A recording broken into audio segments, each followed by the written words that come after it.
olhando, eu até anotei aqui, eu estou procurando, nós temos 17 mil quilômetros de fronteiras terrestres e um litoral com mais de 7 mil quilômetros. Como eu estava conversando com o meu colega Dr. Damásio, ali só a fronteira entre Brasil e Bolívia é maior do que a fronteira México-Estados Unidos. Ou seja, o desafio de controle disso é enorme. Ele requer inteligência, requer cooperação internacional e requer uma alocação, vamos dizer, racional de recursos humanos e financeiros, que não há como você reprimir todas as formas de crime. Você tem que atacar e enfrentar os grupos principais. Esse é um dos grandes problemas aí. A Convenção também amplia o alcance da extradição, da assistência legal e de outros mecanismos para cobrir mais assuntos e mais países. Isso é fundamental. Tem avançado, mas ainda tem que avançar muito. Bom, há dificuldades também sérias, isso não é uma dificuldade única, exclusivamente brasileira, em tipificar o que é crime organizado e o que não é, né? É lógico que existe à disposição da Convenção, cada país tem definições legais, mas na prática, por exemplo, quando você pega um grupo de garotos traficando em favela, aquilo é ou não uma organização criminosa organizada? Em que medida, independente de ser ou não, em que medida que isso vai refletir, vamos dizer, uma diminuição do problema, né? Eu acho que, como nós estamos falando de alocação de recursos humanos e financeiros, porque nossas instituições e a justiça criminal custa muito dinheiro, é necessário ter uma estratégia, é necessário atacar em questões mais específicas.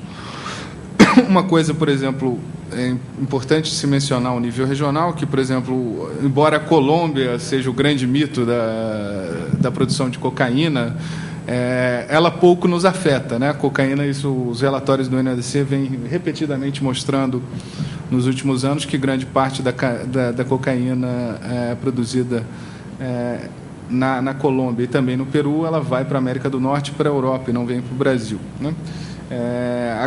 Vamos dizer, isso a partir de trabalhos de ponta que a Polícia Federal tem feito, o Instituto Nacional de Criminalística, grande parte da cocaína apreendida no Brasil é a Bolívia.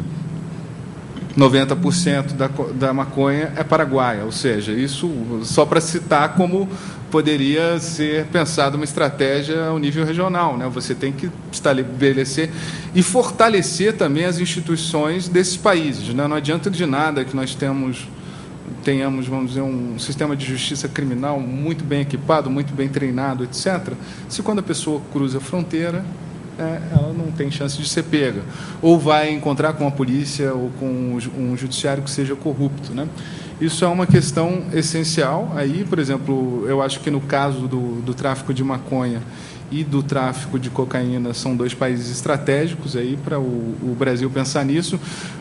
E por que eu estou falando nisso? Porque, afinal de contas, muitos de vocês trabalham na repressão a esses tipos de crime, outros trabalham na atenção, mas, no final das contas, vocês estão trabalhando aqui na ponta, mas a maconha e a cocaína, elas vêm de outra parte. Assim como é a questão das armas que são traficadas, né? Elas não, principalmente as de grande calibre, elas não são feitas aqui, né? E muitas vezes, algumas até são.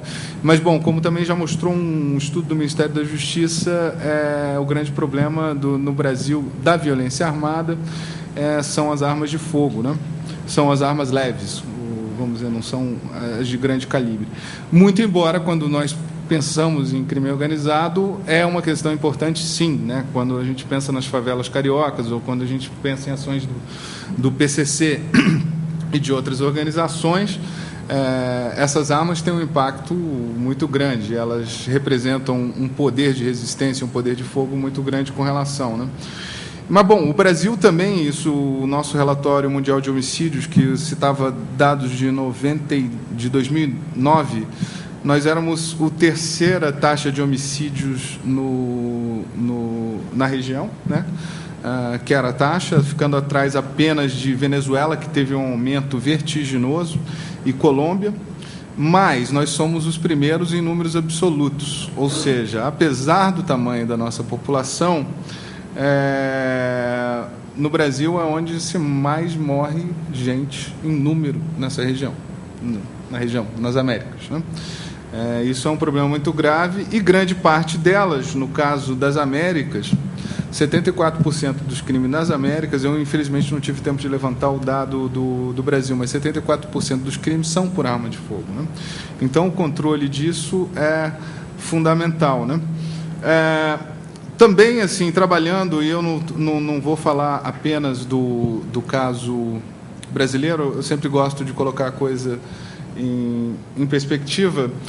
Em vários países que, como funcionário do NODC, eu tenho circulado na América Latina, às vezes o debate em termos de segurança pública, ele fica polarizado e às vezes ele fica quase isolado com relação a uma política de prevenção e uma política de repressão ao crime organizado, como se fossem coisas mais ou menos estanques, né? É lógico que são estratégias diferentes, requerem recursos diferentes para se enfrentar, mas, no final das contas, ela atinge as duas coisas, vamos dizer, a violência urbana do dia a dia e essa violência mais organizada, do crime organizado, ela atinge mais ou menos as mesmas pessoas, né? Afinal, a gente pensa nos contextos de microtráfico que a gente vê no país. Muitas vezes a senhora que tem o seu filho lá morto por uma bala perdida, o outro velho acabou se entrando no mercado ilícito do narcotráfico, o policial muitas vezes vem da mesma comunidade, ou seja, a gente isola as coisas em caixinhas quando elas estão muito integradas na realidade, né? E eu acho que um salto de qualidade aí, e eu acho que é um desafio não só para o governo brasileiro, mas para outros governos da região, é como integrar, vamos dizer, uma estratégia de repressão.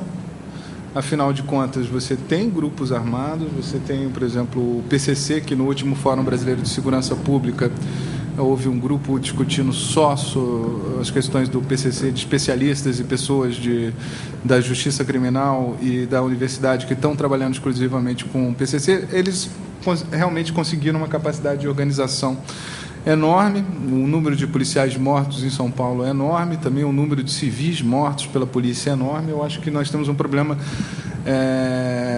difícil aí, mas que ele depende também de uma articulação entre as duas áreas, né? Assim, entre saber como você vai estabelecer uma política de repressão ao tráfico de drogas, que, bom, isso eu acho que no sistema Nações Unidas já é ponto pacífico, que essa repressão mais forte ela se deve se dar nos grandes grupos e não, vamos dizer, no microtráfico.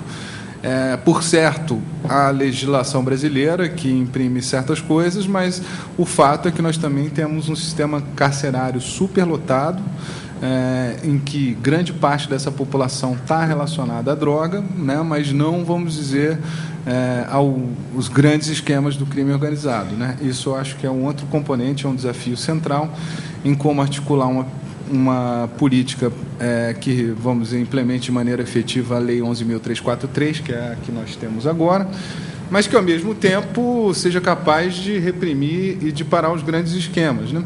Isso num contexto também que eu acho que eu chamo novamente a atenção para o conceito de economia ilícita ou economia de tráficos ilícitos, a própria questão do tráfico, do crack, né, que é o que tem chamado muito a questão, todo esse debate sobre internação compulsória, etc. E uma coisa que tem sido pouco noticiada é que o crack que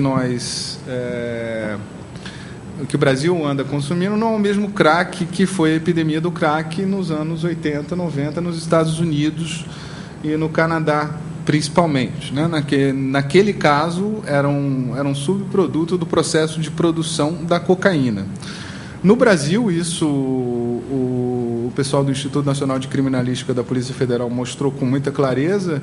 O que está acontecendo é uma forma de refino da pasta base, direto, né? Porque eu acho que essa é a grande diferença, e é uma diferença econômica, que é também aí, que ao invés de você fazer a cocaína dos restos dela, você produzir o crack, você está produzindo o crack diretamente da pasta base, né? Isso tem a ver também com efeitos não desejados do controle de precursores químicos, que é um elemento essencial para você produzir a cocaína, e também de uma forma de distribuição mais barata e mais ágil, né? Assim, aliado a isso, eu acho que isso é uma coisa importante também, como a gente está falando de crime organizado, como a gente está falando de obtenção de lucro, o crescimento econômico do Brasil, e não só a globalização, tornou o mercado brasileiro muito atraente, né?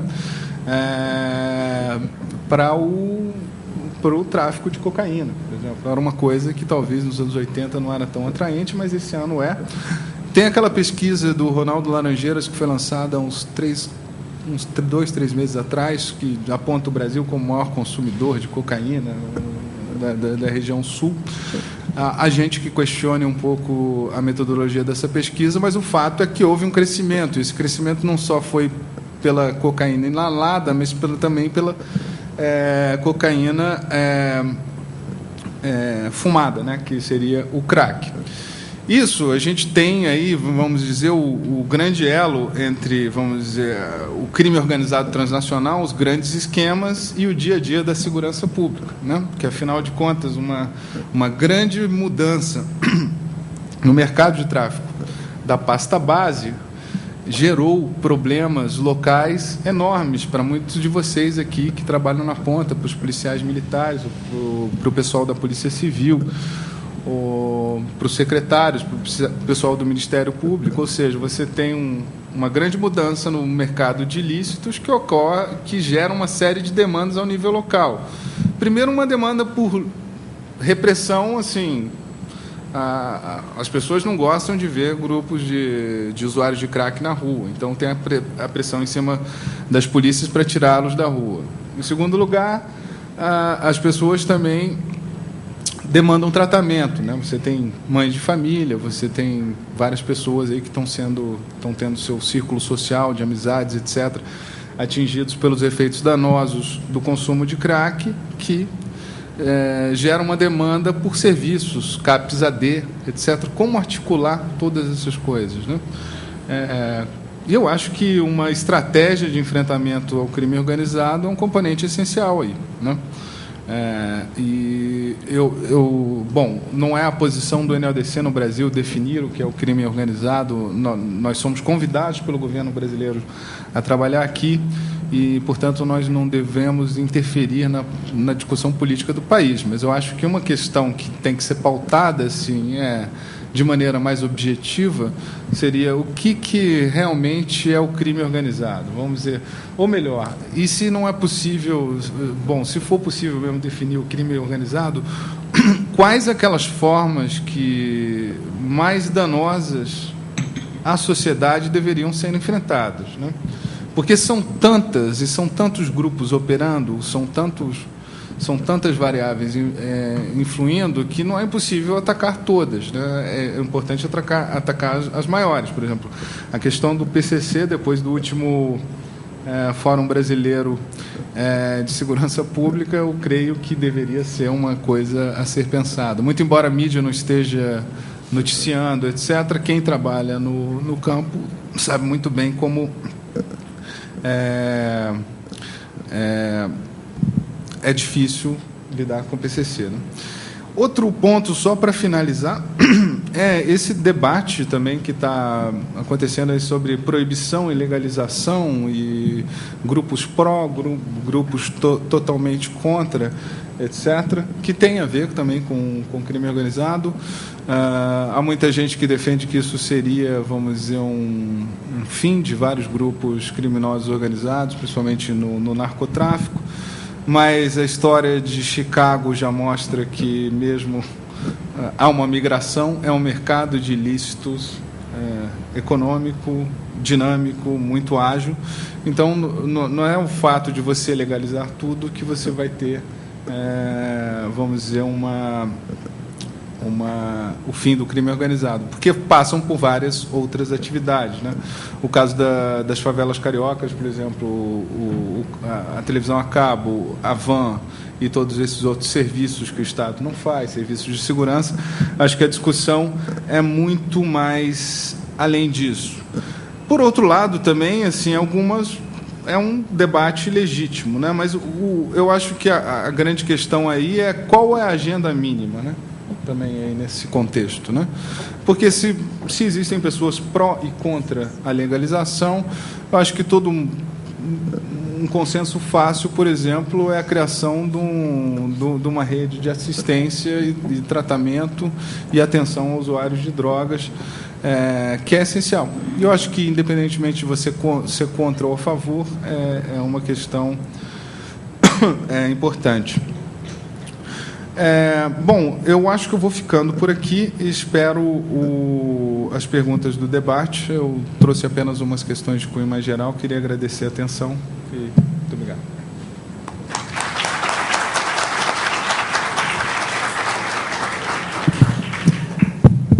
Agradecer e parabenizar a intervenção do Dr. Nívio pela brilhante explanação, falando desde a transnacionalidade e da extraterritorialidade, que foi uma forma de aprimorar o antigo artigo 37 da Lei 6368, hoje contido no artigo 40 da Lei 11.343, justamente para alcançar aqueles locais onde não tinham soberania nenhuma, né? A situação também da proteção à zona de fronteira é importante. O Brasil hoje tem 15.719 quilômetros de fronteira, em torno de 10 países, são 121 municípios, uma população em torno de 3 milhões de pessoas. Então, há uma forma de se repensar essa proteção para realmente evitar que essa droga venha da Bolívia, da Colômbia, do Paraguai, do Peru. A situação da norma conceitual acerca da organização criminosa, ela já existe no Brasil desde ontem, que é a associação de 3 ou mais pessoas, agora é ordenadamente estruturada, com uma divisão de tarefas, com o objetivo de alcançar qualquer vantagem indevida, agora não só para qualquer delito, mas o delito punido com a pena de reclusão e mais, igual ou superior a 4 anos. Então, a partir de ontem, o Brasil já tem uma nova formulação conceitual daquilo que vem a ser organização criminosa. Evidentemente, não se trata de uma formulação típica penal, mas processual, não tem cunho material, por isso, os atos já praticados, eles são preservados e, a partir de agora, o processo adotar-se-á justamente esse novo comando normativo da Lei 11.649. A situação da entrada do crack no Brasil, no final da década de 80, exatamente 88, muda o perfil da violência do Brasil. O crack, que é o derivado, uma mistura do eritroestilon, coca-lanque, com a mistura do bicarbonato, da amônia, da xilocaína, tem trazido inquietação para a população brasileira. Esse enfrentamento, ele realmente é necessário, uma sociedade mobilizada, porque o crack é um verdadeiro câncer da sociedade que exige uma medida efetiva do Estado para fazer o seu estancamento. Acerca da liberação das drogas, que estão colocadas no artigo 212 do projeto de lei, que foi encaminhado agora para uma das casas do Congresso, realmente eu acredito que uma comissão de notáveis incumbida de se formular essa política de segurança pública, de liberação, não só da maconha, mas de qualquer substância entorpecente, deveria passar por uma consulta popular, porque trata-se de um tema delicado, não é? Do jeito que está colocado lá, no artigo 212 e seguintes, possivelmente do novo Código